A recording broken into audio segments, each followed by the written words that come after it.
আমি মানবতার ফেরিওয়ালা এই কথাটা আমি কখনো নিজের মুখে বলি নাই। আপনারা টাইটেল দিয়েছেন, আপনারা অনেকে বলেন, এটা হলো কথা। আমি কখনো বলি নাই যে আমি মানবতার ফেরিওয়ালা বা আমি ফেরেশতা, আমি ভালো লোক। আমি নিজের মুখ দিয়ে বলি নাই। আমি রাস্তায় পথে থাকা অজ্ঞাত মানুষের জন্য কিছু করার চেষ্টা করতেছি। রিসেন্ট যে বিষয়টা নিয়ে উঠছে সেটা হলো, প্রথম ইস্যু হলো আমার সাভারে আমরা রিসেন্ট একটা 6.5 তলা বাড়ি করছি রাস্তায় পড়ে থাকা অজ্ঞাত অসহায় অসুস্থ মানুষের পরিচর্যার জন্য। যা রাস্তায় শত শত মানুষ, লাখো মানুষ পড়ে থাকে, শরীরে হাত পা পচে যায়, পায়খানা রাস্তা, প্রস্রাবের রাস্তা পচে যায়, নাড়ি বুড়ি বের হয়ে যায়।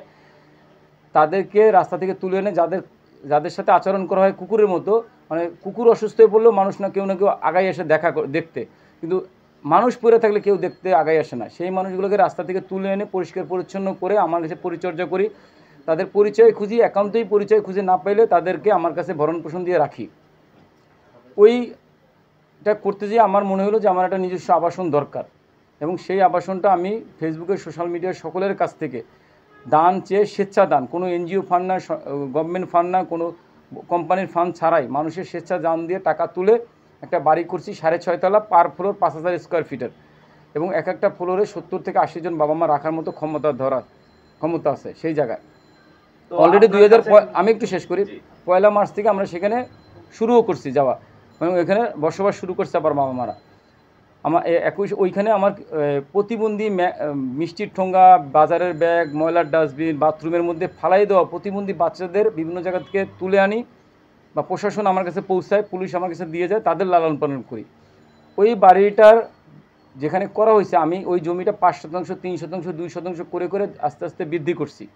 করার পরে যে ওইখানে কোনো রাস্তা ছিল না, ওটা ছিল একটা আইল, মানে সবজি জমির মতো জায়গা।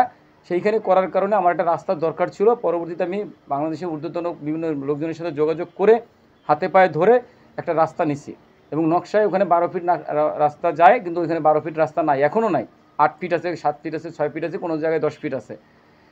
এটা এই সীমানাটা শেষ হয়ে, মানে এল টার্ন নেয় আমার জমির সামনে যেয়ে, অন্যদিকে আবার ওরকম রাস্তা আছে।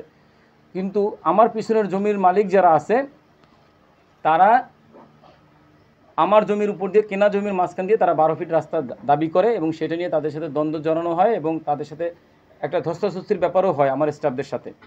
এইটা পরবর্তীতে এটা মামলা করায়, কোর্ট কাছারি হয়েছে, পুলিশ প্রশাসনের দায়িত্বে আছে, এবং মামলা প্রক্রিয়াতে। ওই জমির মালিক ভীষণ ক্ষমতাধর, ঢাকা শহরের টোলারবাগে 7-8টা বাড়ি আছে, অনেক টাকা পয়সা আছে, এবং ওনার ভাই বেরাদার, বন্ধু, আত্মীয় স্বজন, ভাগনারা আছে যারা সাংবাদিক পর্যায়ে জড়িত, তারা মূলত আমার পিছনে লাগছে।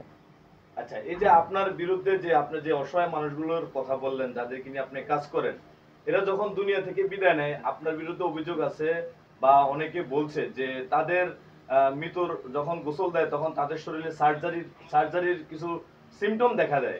তাহলে কি আপনি কি তাদের শরীরে অঙ্গ প্রত্যঙ্গ বিক্রি করেন কিনা?